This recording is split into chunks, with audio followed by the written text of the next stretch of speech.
Зейнеп түрмеден шығып байлыққа кенеліп образын өзгерткен Мехди отбасымен бірге кешкі ас ішуге барады.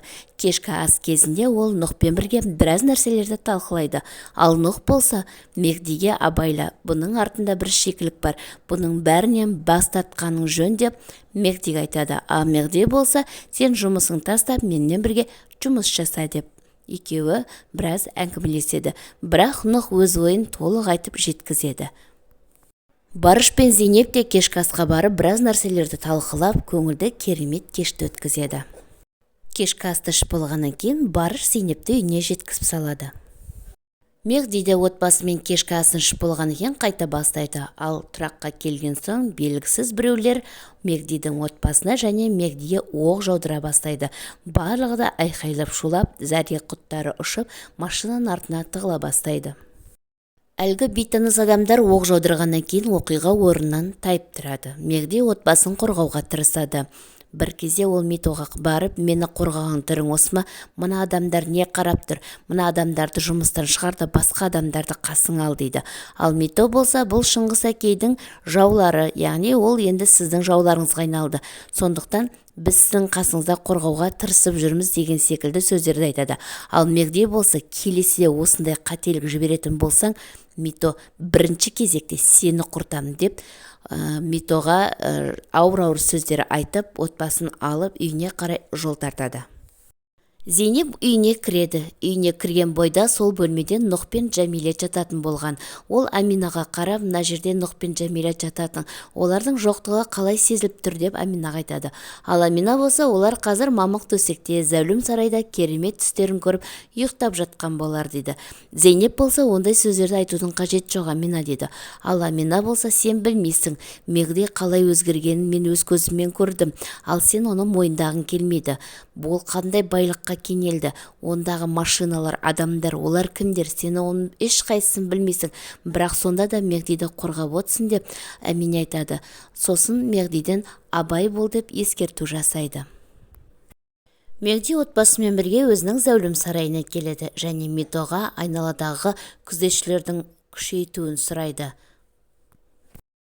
Ал Нұх болса, бағанағы атыстан кейін әлі өз-өзіне келе алмай жатыр. Бір кезде қасына Жәмиле келіп Нұхпен бірге әңгімелеседі. Нұх өзінің ойын толық жеткізеді, бірақ Жәмиле сонда да Мехди менің бауырым, мен одан алыс кете алмаймын, ол не істесе де мен соның қасында боламын деген секілді сөздерді айтып, Нұхты өзімен бірге қалуын сұрайды. Ал Нұх болса, мен өз жұмысымды тастамаймын, мен адал еңбекпен нан тауып, сол ақшаға өзімізге лайықты үй тауып бөлек кетеміз дейді. Ал Жәмиле болса, сен мені әлі түсінбеген сияқтысың Нұх деп екеуі сөзге келіп қалады. Бірақ Нұх, мен адал еңбекпен ақша табуды жөн көрем деп Жәмилеге айтып сөзіне нүкте қояды. Мехди болса, әдеттегідей қызын қолын алып құшырлана иіскеп, сен менің барымсың, байлығым деген сияқты керемет сөздерді айтып қолын алады. Бір кезде арғы жақтан Бенал келеді. Әдемі, сәнденген, керемет болып келген Беналға Мехдидің қарағысы да келмейді. Бір кезде Бенал өзінің керемет сөздерін, жылы сөздерін айта бастайды.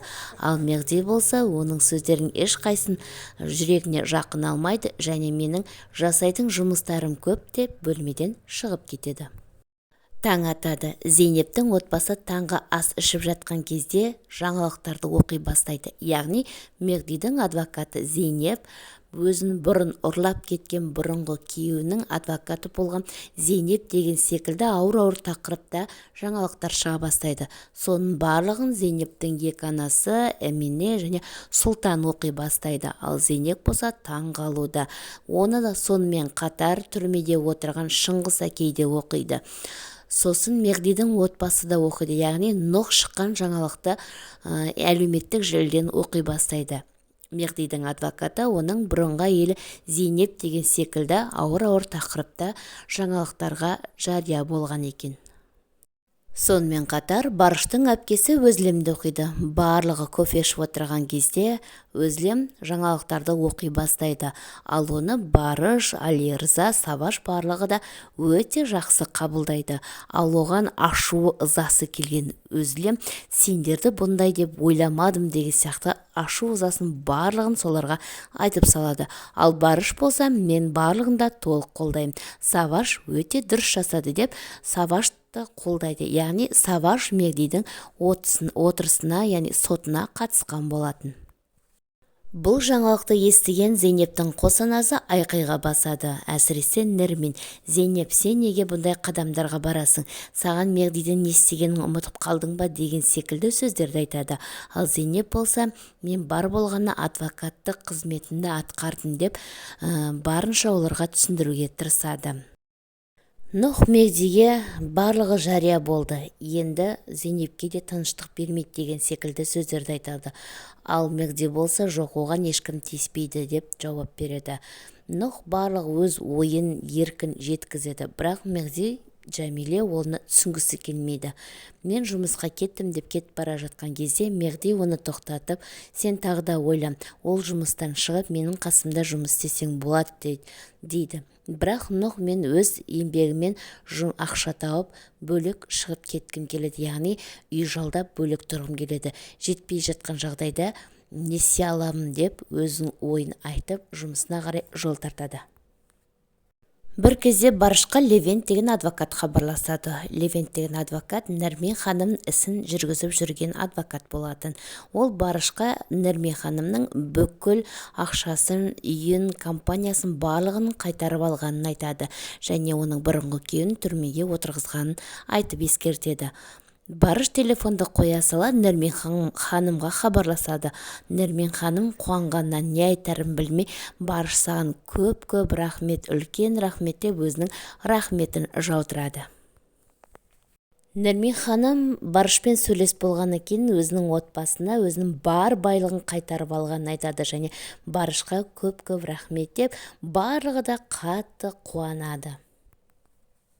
Тек Сақинадан басқасы. Сақинаның басты уайымы Зейнеп Нерминнің анасымен бірге кетіп қалады деген уайымда болады. Нермин қыздарға: енді біздің жағдайымыз жақсы болады, бұдан да керемет үйде тұрамыз, бұдан да керемет таңғастарды ішетін боламыз. Ал қазір менімен бірге шопинг жасауға жүріңдер деп қыздарды магазин аралауға шақырады. Сұлтан мен Амина: қой Нермин ханым, бұл ұят болады, бұл сенің ақшаң, өзің барып демалып қыдырып кел деген секілді сөздерді айтады. Ал Нермин болса: жоқ, бұл біздің ортақ ақшамыз, сондықтан барлығымыз бірге шопинг жасауға барып киімдер алып қыдырып қайтамыз дейді. Сұлтан мен Амина келіседі. Ал Сақине болса бұртиып: жоқ, менің басым ауырып жатыр, келесі жол барамын, қазір барым кеп тұрған жоқ деген сыңай танытады. Зейнеп қанша жалынса да Сақине бармайды. Сонымен Сұлтан, Амина, Нермин үшеуі жиналып шопинг жасауға шығады. Зейнеп: менің жұмыстарым бар, сендер өздерің аралай беріңдер деп өзінің жұмысымен кетеді. Ары қарай не болғанын білгіңіз келсе, арнама тіркеліңіз.